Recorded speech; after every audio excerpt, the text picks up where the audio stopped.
An ideal location for the most popular recreational sports in the world, home to many museums, and the ninth most populous city of the United States that is poised to dominate the country's heartland, Dallas, or Big D, is rapidly emerging as the de facto capital of America.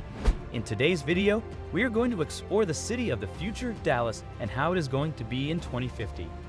But before we go any further, make sure to leave a thumbs up and subscribe to our channel, so you never miss our daily dose of informational, inspiring, and educational videos. Now let's get started.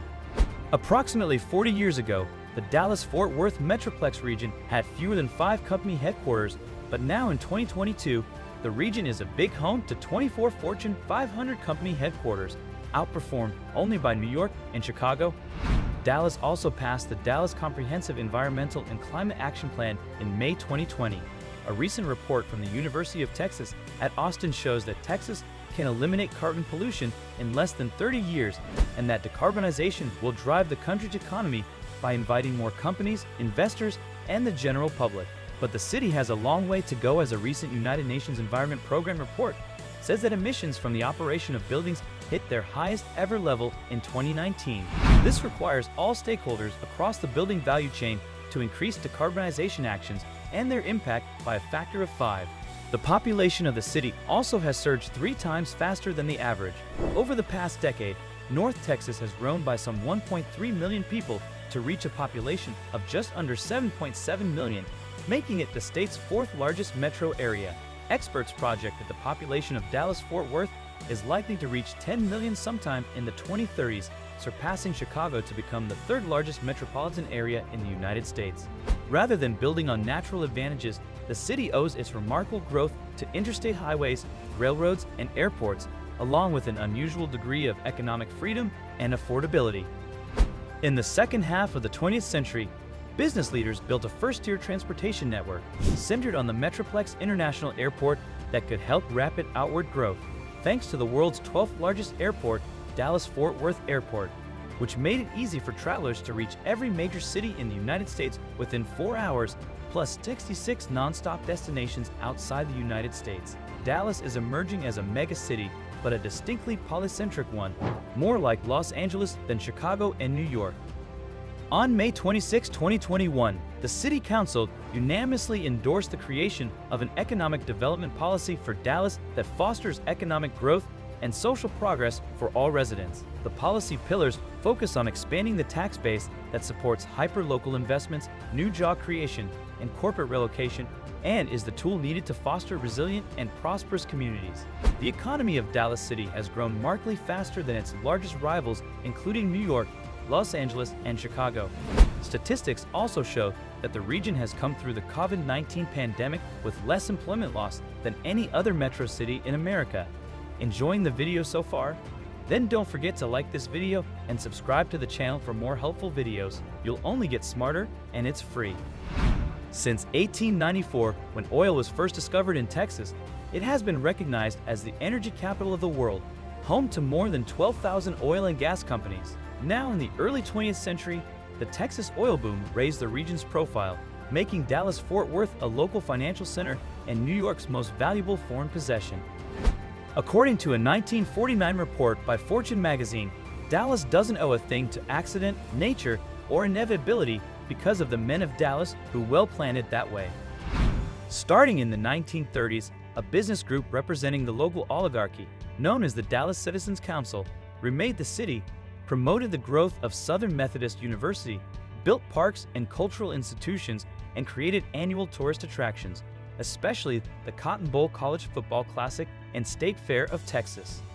Their efforts paid off, and New York travel writer John Gunther praised Big D as a highly sophisticated little city with fine hotels, restaurants, and department stores, epitomized by Neiman Marcus, and described the city as a mini Manhattan.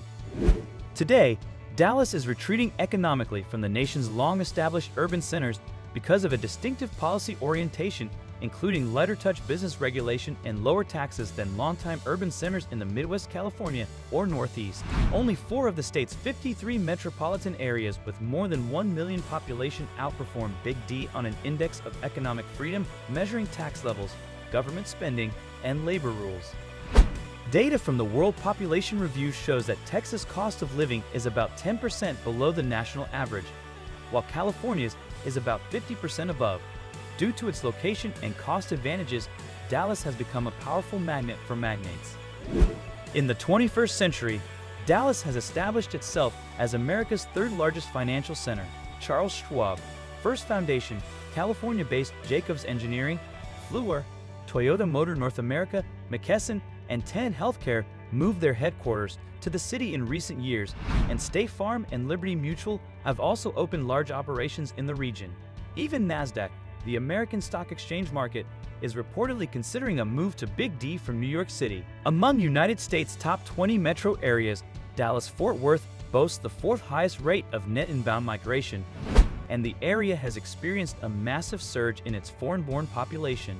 From 2010 to 2020, the region saw net inbound migration of more than 500,000, more than any other U.S. metro.